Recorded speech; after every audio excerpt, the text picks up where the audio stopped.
पिछले दशक में हमने समाज के सभी वर्गों की चिंता की है, फिर चाहे वो हमारे शेड्यूल कास्ट भाई हैं, फिर चाहे वो हमारे ओबीसी भाई हैं, फिर चाहे वो हमारे ट्राइबल भाई हैं, सबकी हमने चिंता की है। उनके लिए हर एक के लिए अलग अलग नीतियां, अलग अलग कार्यक्रम, स्कॉलरशिप्स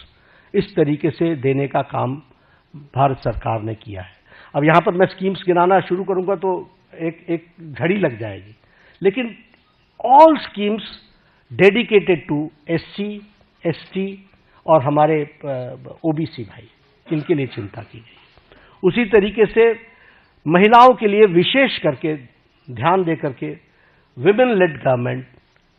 विमेन को आगे रख करके बढ़ाने का काम करना, यह काम भी हमारी सरकार ने बखूबी किया है। और जब हम ये विमेन की बात करते हैं, फिर हेल्थ के सेक्टर में आप ले लीजिए, right from conception to delivery, फिर डिलीवरी के बाद vaccination, all programmes have been taken by government of India, all programmes. उसी तरीके से मैटरनिटी लीव, उसको 12 से 26 वीक्स तक बढ़ाना विथ सैलरी, विथ पेमेंट, और उसके साथ साथ बच्चे पैदा होने पर उनको मातृवंदना में योजना के साथ फाइनेंशियली सपोर्ट करना, ये सारी चीजें बताती है। और उसी तरीके से अगर हम देखें तो महिलाओं को, फिर चाहे आपने देखा इसरो में भी जब तस्वीर आई, जब चंद्रयान पे उतरा था, तो सबसे ज्यादा आपको वहां पर साइंटिस्ट महिलाएं दिखी थी। अगर आप देखें तो पायलट्स बनाने से लेकर के, आर्मी में कमीशन देने से लेकर के, एनडीए में भर्ती से लेकर के, अभी एनडीए से भी पास आउट हो गए हमारे गर्ल स्टूडेंट्स, गर्ल कैडेट्स,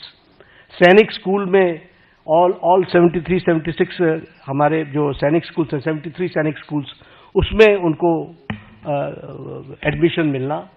इसके साथ साथ लखपति दीदी, और लखपति दीदी के साथ साथ हमारे सेल्फ हेल्प ग्रुप्स को प्रमोट करना। तो समाज के जो वर्ग जिनको थ्रस्ट देना चाहिए था, वो थ्रस्ट देने का काम 11 साल में हुआ है। एससी, एसटी, ओबीसी और हमारे महिला वर्ग को की मेन स्ट्रीमिंग करने का काम हुआ है। स्कीम्स के बारे में अगर मैं बात जैसे बार बार कर रहा हूं कि it will be very difficult for me कि मैं उनके आंकड़े रखने लगूं और स्कीम्स को रखने